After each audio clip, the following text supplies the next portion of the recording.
What would happen if you built a refuge for a persecuted people in a place where another people already lived? In the next few minutes, you'll learn why this moral quandary is at the root of the struggle between Israelis and Palestinians, and what you can do to help achieve a just peace for everyone in the region.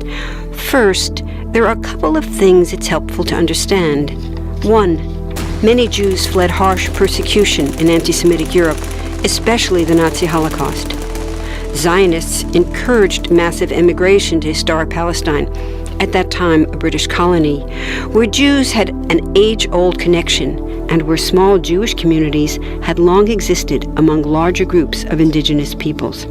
But when the UN offered the Jewish immigrants the majority of the land for a new state called Israel, for the indigenous Palestinians who lived there, it was a massive destruction of life.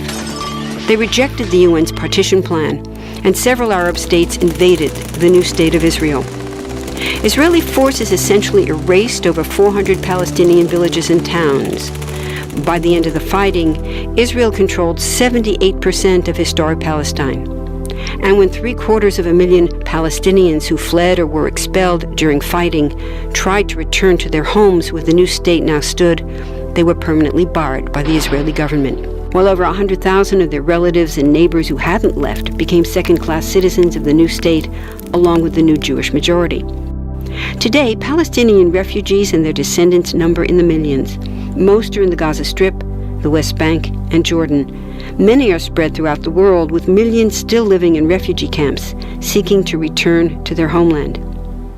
To sum up, one group of refugees found a much-needed home, but in the process, a new group of refugees was created. Here's the second thing to understand. Israel was founded as a Jewish state. But now ask yourself, what exactly does that mean? People had lots of ideas about what a Jewish state should look like. Some called for equality for all citizens. But what was created, in practice, was institutional discrimination against non-Jews. In other words, Israel ended up being built on a blueprint of exclusion. The Israeli government wants maximum land and resources for Jews, but not the Palestinians living there.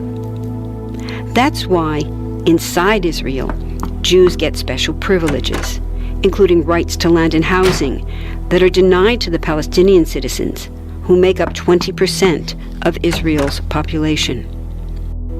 That's also part of why Israel has never defined its borders.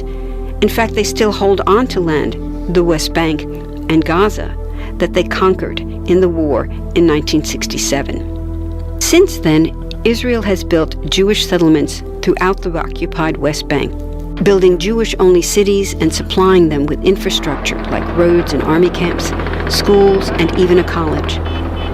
Military occupations are meant to be temporary, but after 40-plus years, this one looks permanent and entirely unjust.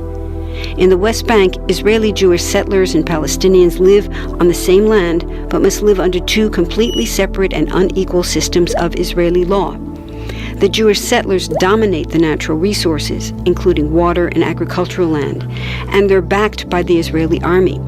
To maintain the occupation, Israel has demolished thousands of Palestinian homes and orchards, confiscated Palestinian land, bombed a captive civilian population in Gaza, and punished resistance with raids, arrests, and assassinations, all to gain maximum land while making life so difficult for Palestinians that they will either leave or be too afraid to resist. Palestinians have fought back. For decades, they tried to achieve national liberation through armed struggle. Some groups still do, but the majority now support popular protest instead. The deeply harmful pattern of control, repression, and violence profoundly harms Palestinians living under occupation and Israelis living as occupiers. This must be broken to reach a peaceful and secure future for both peoples. Now that you understand the problem, what about the solution? What about peace talks? So far, over 2 decades of U.S.-backed peace talks have actually made things worse by helping Israel continue the occupation. It's been years of talking while Israel massively expanded the Jewish settlements and literally redrew the map. Peace talks are good if they're real, but not when they're theater to cover a land grab. So now what? The current world superpower, the United States, has been a terrible friend, enabling Israel's destructive and self-destructive expansion onto Palestinian land by funding the Israeli military, the biggest recipient of U.S. foreign aid in the world. But there's another superpower that can make the difference: you. There's a movement with hundreds of thousands of people just like you across the world, including Palestinians and Israelis, protesting, educating, divesting, and boycotting, all to bring nonviolent international pressure on Israel to stop violating human rights of Palestinians. Throughout history, where governments have failed to push for justice, people just like you, like us, have taken the lead and won. Now it's the Palestinians' turn for freedom and justice. We can pressure Israel to end the occupation and the discrimination.